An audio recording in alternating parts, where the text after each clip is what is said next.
Yeah, we had a whole Clarence bomb. And we talked about the first episode of that last week, which was definitely the heaviest and weirdest one. Yeah. Everything after that was a lot more lighthearted. Yeah. We had a great episode with him and Chad in the woods. Oh, my Chad God. trying to be a dad. Chad dad. Chad dad. We had the what was it, Tuckered Boys? That's just a great title. It's just Mushroom Samba of Clarence episodes. Yeah. All the psychedelic stuff animated by husband and wife team Alex and Lindsay Small-Butera, who are the creators of Batman Piderman. That's adorable. Yeah, you can kind of tell looking back at it. It definitely has their... Because they got a very noodly style. Yeah. Mm-hmm. Noodly and squishy and cute. That was super fun. That was funny as hell. That was great. Water Park was also quite funny. Oh, so funny. I mean, the rest they were just really funny. And I mean, Jeff continues to be childhood me. Yeah. Oh, Jeff. So don't worry, Jeff. You'll be super cool from like 19 onward. Yeah. Don't worry, Jeff. You'll have it made. You'll have a podcast. You'll have 2 podcasts. Yeah. Can you even imagine? And then there's... Why am I the duder? Then there was Chalmers Santiago, which was pretty creative and fun. I wasn't quite... That one was definitely a ride, because I wasn't sure what it was leading up to. For some reason, I kind of called it, like when Clarence's mom said, like, oh, he looks short, I was like, is it just Belson? Yeah, I mean, I figured it was Belson before the reveal, but, like, when he first entered that house, I was like, Clarence. Oh, yeah, no, it was really creepy for, like, 3 seconds, and then it's just like, oh, hey, Belle, what's up? Belson, like, every time he's on screen, it's just, like, this giant, just, like, wind blowing out of a sail, because he's just such a frump. And I love him. The tribute to the Atari game Adventure was pretty cool. Yeah! Yeah, it's cute. It was really shitty of him to steal their power. Yeah, what an anus. Like, he's rich. Like, and he's still stealing their power. That didn't stop being a thing in the end. No. Jerk face. I hope that's like one of those... I hope that's one of those, like, recurring, like, subtle continuity things, like how LSP always lives in the woods. It's like Clarence is like, oh, hey, maybe I'll just, like, he just, like, runs over across the street to talk to Belson about something, because he's probably over there. That'd be kind of fun. Yeah. Or was that all 4 of them? Yeah, it was pretty much all 4 of them. Yeah, the thing with Clarence is that, I mean, there's the occasional episode that does bring in some heavy shit, like the little buddy one, the one with the grandma, even the one with the pig. But a lot of times it's just some silly, fun, happy, fun times. Yeah. Yeah. I mean, the stuff with Chad was kind of interesting. Yeah, that was very endearing. You know, Clarence trying to interact with this guy who's trying to fill the dad role. I don't know what his deal was with the Jowl family. They were creepy. Their faces were gross. They had testicle faces. But like, so does Clarence. Yeah, but at least when he was upside down watching the TV, he just like had like his cheeks just looked like butts. But butts are cuter than testicles. That is an objective fact. That's another thing we'll put on our line of t-shirts we'll never make. I'll wear it every day of my life because butts it's my are mantra. better than balls. It could just be like a picture of a butt, a greater than sign, and then a picture of a balls. Yeah, but they both look identical. One just has hair on it. Which one? But which one? So, the answer may shock you. Okay. It'll be in different spots. Speaking of Chad, let's move on to Cartoon Network's newest cartoon starring the same guy, Eric Edelstein, I think. Edelstein. We Bare Bears premiered. We Bare Bears. With the cute, awesome theme song by Estelle. It's the cutest. Yeah. 2 episodes have dropped. You can watch them both on CartoonNetwork.com if you got a cable login, or if you're Tooch and have our cable login. I'm Belsoning you. Yeah, it seems like a really cute and fun show, but I think it's going to be in a similar vein. It's like, I don't expect this to tackle heavy shit, but it's it might cover some really topical joke stuff though, like with the internet and. Yeah, this show seems like weirdly just because like I don't know, it's a cartoon about bears. They can do anything with it, but for some reason there's a lot of like modern day like tone, like thematic stuff going on. It's like everybody's got the smartphones and whatnot, and like that's Panda's whole deal. And like I don't know, I dig it. It's weird how, because most of the time when television tries to be current, like, well, this thing was produced like 6 months ago or a year ago, so they always fail. But I don't know, this show does it like subtly enough and it's good. So it's good. And they're doing a bomb format for this as well. They had 2 episodes that premiered on the 27th. There was one tonight, which is the 28th, called Food Truck, in vein of what we just talked about. And then for the rest of this week, there's going to be one as well. So Bear Bomb. Bear Bomb. Yeah. So for cute. a premiere, that's a good idea too. Yeah. I have no problem with this bomb. They're so cute. Yeah, they're cute. Grizz is voiced by, like I said, Eric Edelstein. I'll get his name. Panda is Bobby Moynihan of SNL, and Ice Bear is the return of Dimitri Martin, who I haven't heard from since I was in high school. He was really big for 6 months. Well, because what happened to him is what happens to every comedian that gets big and then falls off the face of the earth. He had a show on Comedy Central for a minute. But Ice Bear is a fun character. Yeah, they're all really fun. They got a great dynamic. I saw somebody compare it a bit to Regular Show, and like, I see a bit of that, and it's these 3 dumbasses in a world where everybody's just trying to live their fucking lives. Yeah, but it's like where Regular Show is very much channeling the whole slackery 20-somethings type deal. These bears are just like, I don't know, they're just kind of dudes. They're nice dudes. I don't know how old they are. I don't know how they sustain themselves, but they're just neat. They seem to have at least more ambition. Yeah, Mordecai absolutely. and Rigby. And they're genuinely good guys. They want to be friends and be cool. And the show is created by Daniel Chong. So we'll probably be hearing his name a lot more in the coming months. Yeah. And he hasn't shown up yet, but the guy, I forgot his name, the guy who played Earl on My Name is Earl. Jason Lee. Yeah, he's in this too. Oh. Yeah. He plays Charlie. Is that the Bigfoot? Maybe. Yeah, I think he's gonna... Yeah, apparently there's a Bigfoot character that likes to crash their place. Maybe he knows the Bigfoot from Goofy Movie. Yeah. That's racist. I was about to say that not all big feet know each other. There are some really great animation bits. Like, I love that bit in the title sequence after Grizz falls off the stack, and then in the next shot he's just like walking all floppy armed behind them. Yeah, he's just dancing. I adored all the shots of them just fucking chomping it at basketball, just like throwing it full force against the backboard. That also happens in the opening. When they're in the basketball court, Grizz throws it at the basket and just completely bites it.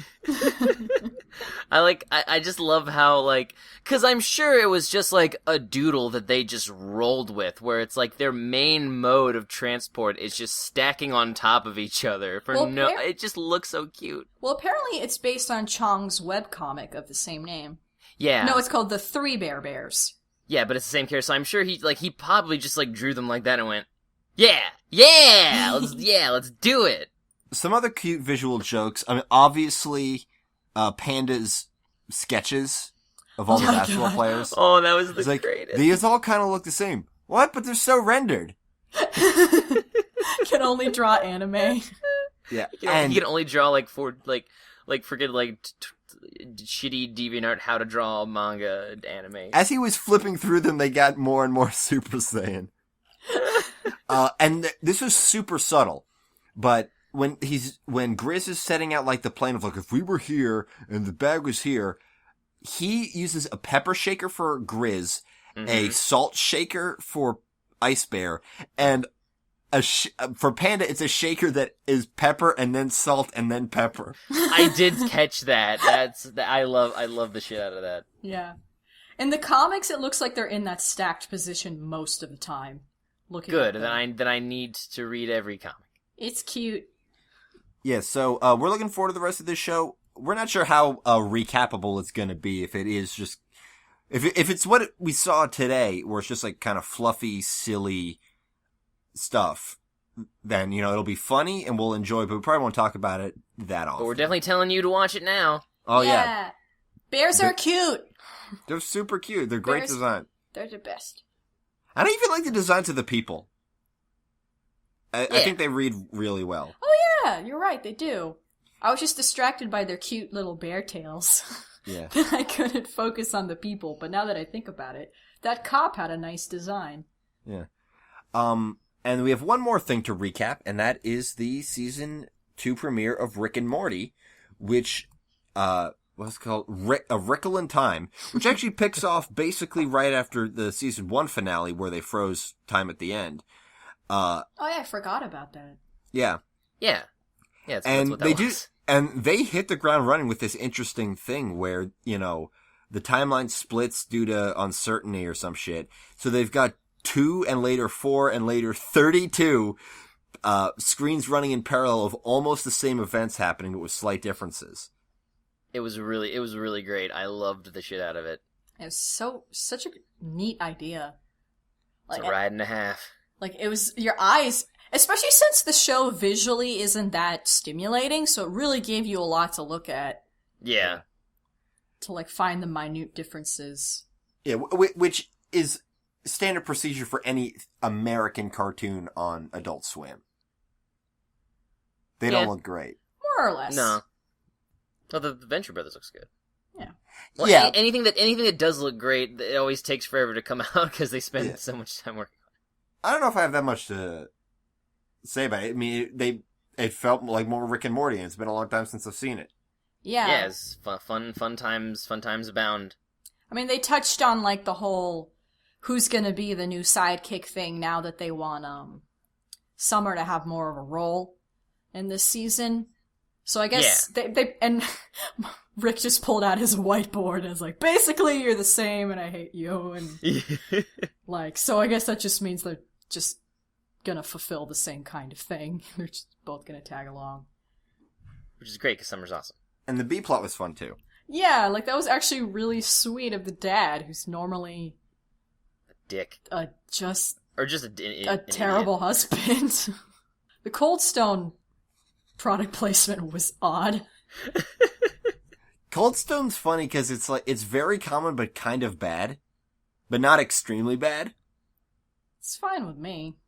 So yeah, we're looking forward to more Rick and Morty. We'll recap that as is relevant. Let's get into shoutouts. Yeah.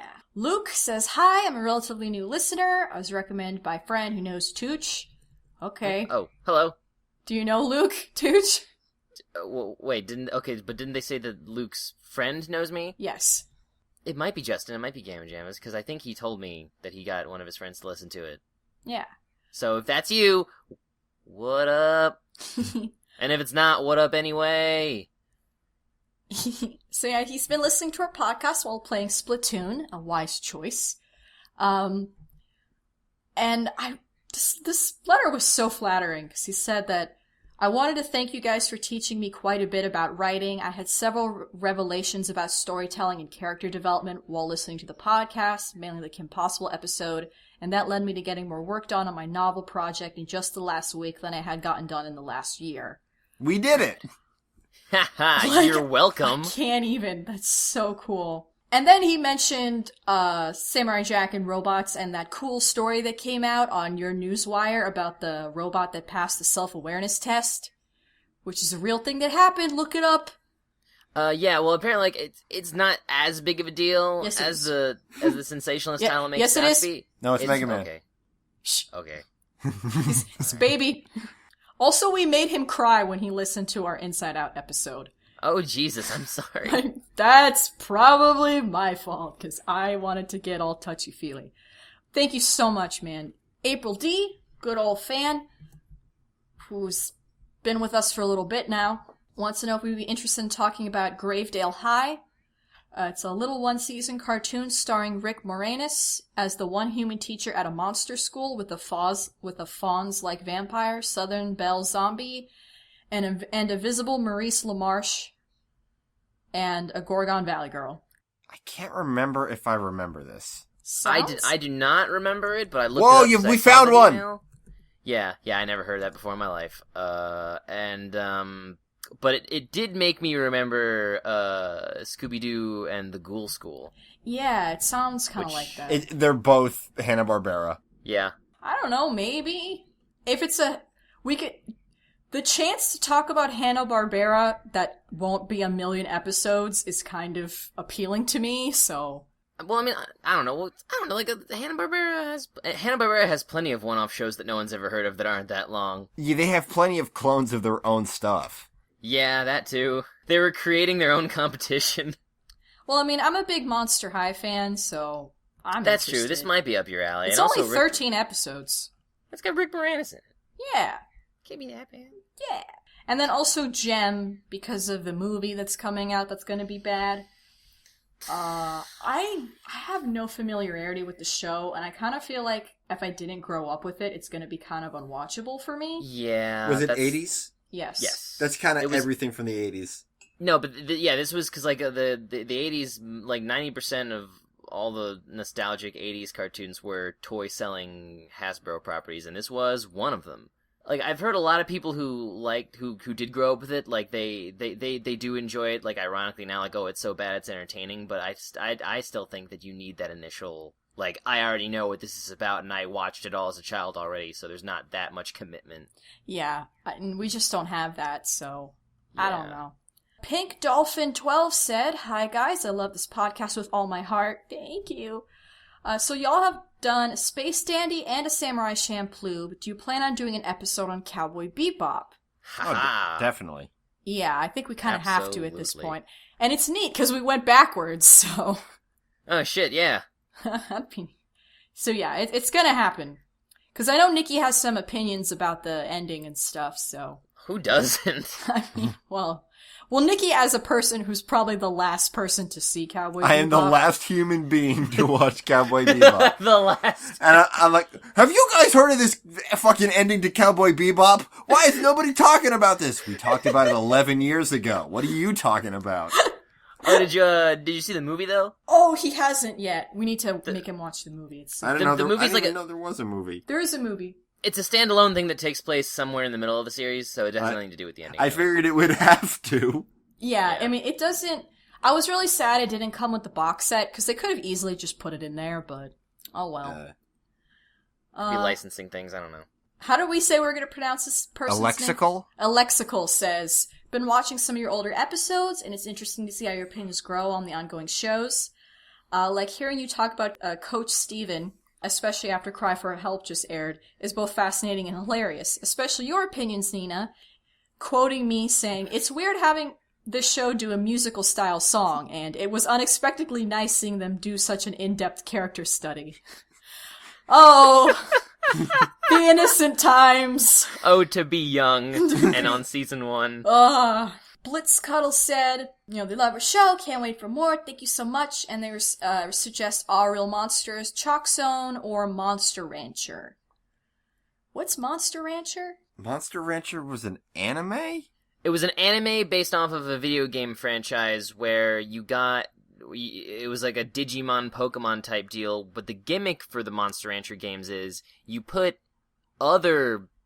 any kind of CD, like it doesn't have to be a Vigigame, in the disc drive, and it'll read it and scan it in some way that'll get you a randomized monster from that. Oh, so like those things where you scan barcodes at the grocery store and collect monsters? Yes, but better, because it's not like a Tamagotchi thing. Oh. Yeah. It's like a game you play on a console. Yeah, it was Oh. PS1, which, I mean, PS1 games were just modified CDs. That's why they were so easy to bootleg. The anime was basically season 1 of Digimon. Like a kid gets transported to a world with monsters, and they have to stop the biggest monster who's not nice.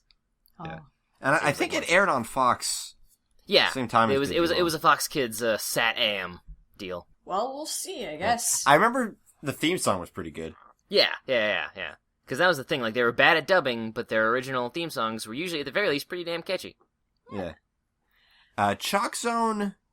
I don't think I had any strong opinions on Chalk Zone. Yeah. See, like, a lot of people say that, but I super dug Chalk Zone. I thought it was fun. Maybe we'll revisit it then. Yeah, maybe and also, like, that theme song is like a jam and a half.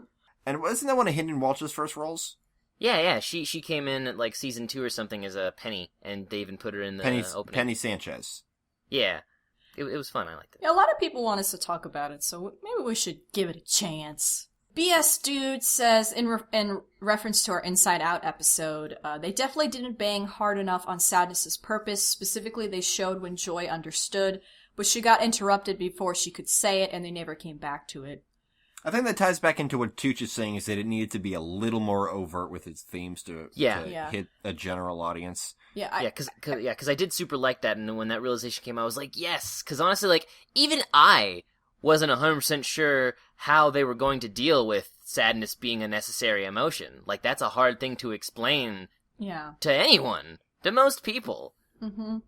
So, yeah, they did their best, and it was a really nice, like, it was good. But, again, I just think you're right, like, they could have done more with it, but, like... Not that much more. Not that much It was so close. Yeah. It's still a really amazing movie. Phil. Avatar Cora 27 said, "Hello, just started listening to your podcast a few days ago and I'm in love with it. Wondering if you would review How to Train Your Dragon or Rise of the Guardians. How to Train Your Dragon, I mean, we're definitely going to talk about that franchise at some point. We might talk about it as a whole once the third movie comes out, though who knows when that's going to be. Yeah, I feel like that's doable, because, like, they're good films, but I feel like we could Yeah, I'm not sure they can all carry a whole episode, especially since there's already multiple ones of them. It just makes more sense to talk about them all as a whole. Yeah, so we'll probably talk about them all as a whole. And Rise of the Guardians, we were requested to talk about before, and I think we're scheduled to talk about it for December. And I think it'll be a neat conversation. Yeah, that was definitely an interesting movie. I enjoyed it, and I thought it was a fun movie too. It's discussable. Yeah, and of course, Dragons is great.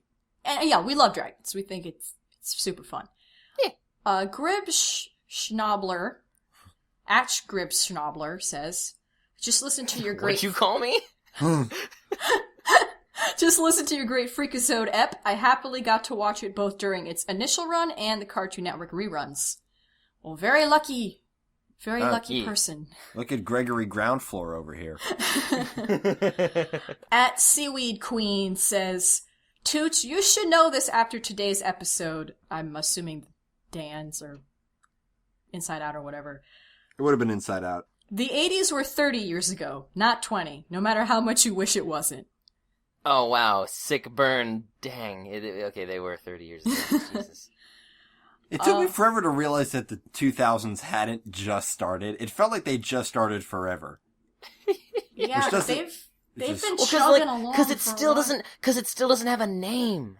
Yeah, we're not gonna have a good decade name until it's 5 the years lost from now, decade. and then we it's just gonna call be it like. that? I mean, Audie's kind of works. It's not great. I don't know what we're gonna call these. The Tenzos. Yeah, it's 2 decades because there's the 2000s, but then now there's the 2010s. 20 I don't know. And then next year we're going to start talking about the 20s, but we already talk about the other 20s.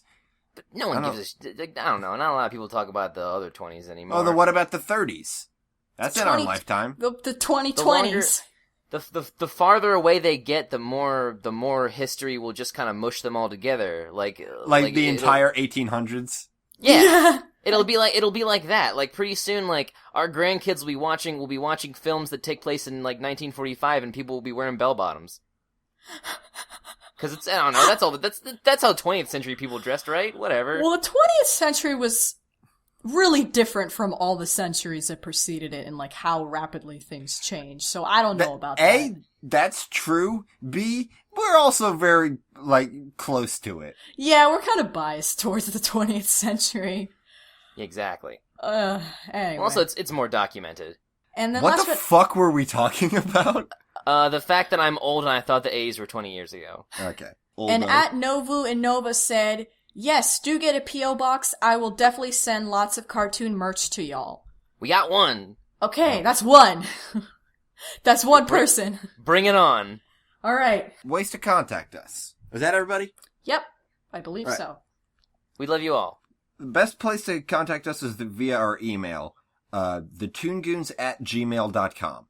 Or you can also contact us on Twitter, @thetoongoons, or Tumblr, thetoongoons.tumblr.com, which serves as our main website where there's a convenient archive of all our episodes. Another convenient archive of all our episodes is on SoundCloud, SoundCloud/the-toon-goons. Another convenient archive is on iTunes, which you can find by searching the iTunes store. We put something on our YouTube for the first time in 300 years. Yes. Another Toon Goofs from our Monica episode, a bit where I get mad at Tooch, and a bit where Nina gets mad at all of Star Wars. And before you start hopping on all of our dicks about it, she knows that episode 4 was the first one now. I was in like the 4th or 5th grade when I first saw episode 4 at school. I got some more of those, so we're gonna make those more of a regular thing. Thanks again for your patience with the Dan Versus episode. Next week we are doing MTV's Downtown. It's another show we don't know that much about. It was suggested. I think didn't Mold like a few It was people James. suggested to us. It was James. I could have sworn we got something else, but yeah. It may have been somebody else too, but I remember James. Remember James? Yeah. And then after that we're doing the DBZ movie Resurrection F. And then Camp Lazlo. Which I haven't started. Yeah, and I've been watching a lot of BoJack Horseman. We're definitely doing that soon, too. I've been Nikki. I've been Nina. And I continue to be Tooch. Thank you all for tuning in.